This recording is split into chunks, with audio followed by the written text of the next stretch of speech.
In this video, you're going to learn how to stay focused during practices. Hey there, I'm Eli Straw, mental performance coach and the founder of SuccessStartsWithin.com. The reason that you need to be focused during practice is because practice is a time where you need to be improving your mechanics. And I always talk to the athletes I work with about practice time being the time to build muscle memory. During games, that's when you want to let go. That's when we use mental cues to just help you perform freely, because during games, that's where the skills that you've developed in practice are supposed to shine. But during practice, that's where you need to be developing those skills. And another reason why you want to be focused during practice is because as you get to the high school, college, and then the professional level, practices are going to be where coaches are evaluating you as well. So you want to be focused during practice, not only so that you can improve yourself, but also so that you're performing well in practice and you're showing coach that you're working hard so that you get a better chance of being able to play during games, because that's what you want.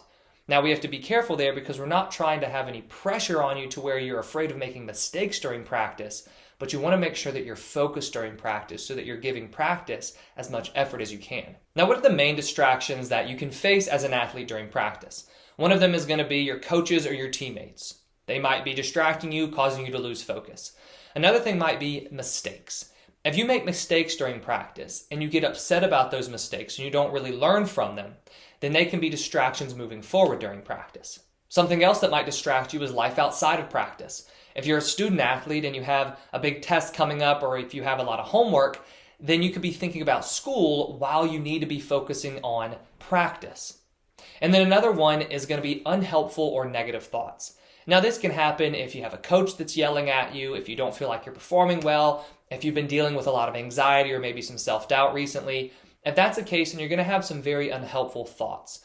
And if you have negative and unhelpful thoughts during practice, just like if you have negative and unhelpful thoughts during games, that's going to distract you.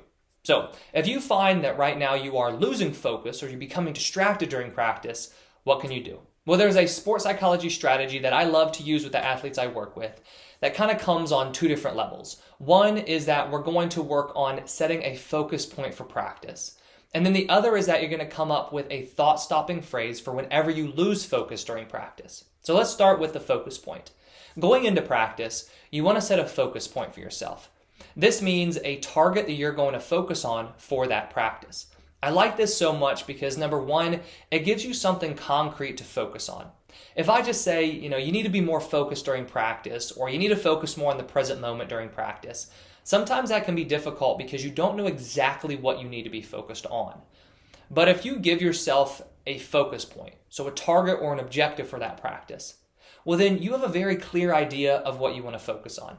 Some objectives look like, a tennis player I was working with said, my objective is to focus on having good footwork during practice. A baseball player I've worked with said he's going to focus on letting the ball travel during practice, or hitting the ball to the opposite field.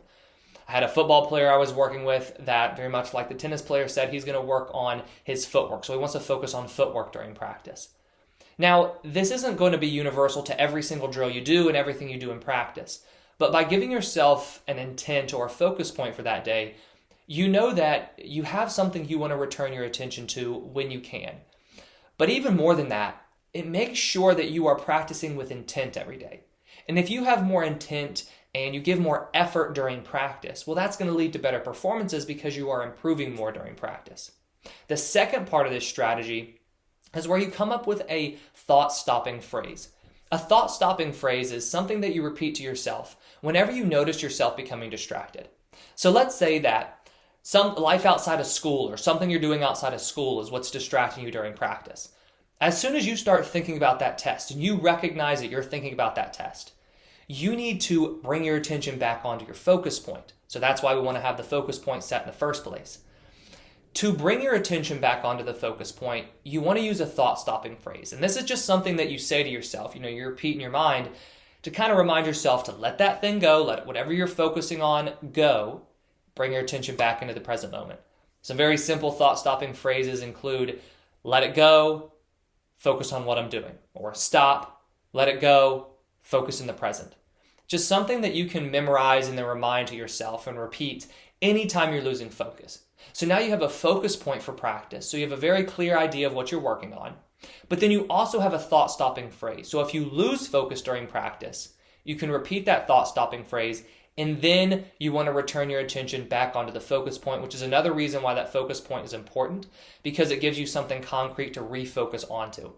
So that's a two-step strategy that you can use if you find yourself losing focus during practice. I encourage you to put this strategy into practice and apply it, because it's very important for you to be focused during practice, since like I said, practice is a time for you to improve mechanics, to build that muscle memory, so that when game time comes, you can just let go and you can perform like you know how. I hope you enjoyed this video, and if you did, please hit that like button and subscribe if you haven't already. I put out new videos each day on sports psychology and mental training. Thank you for watching, and I wish you the best of success in all that you do.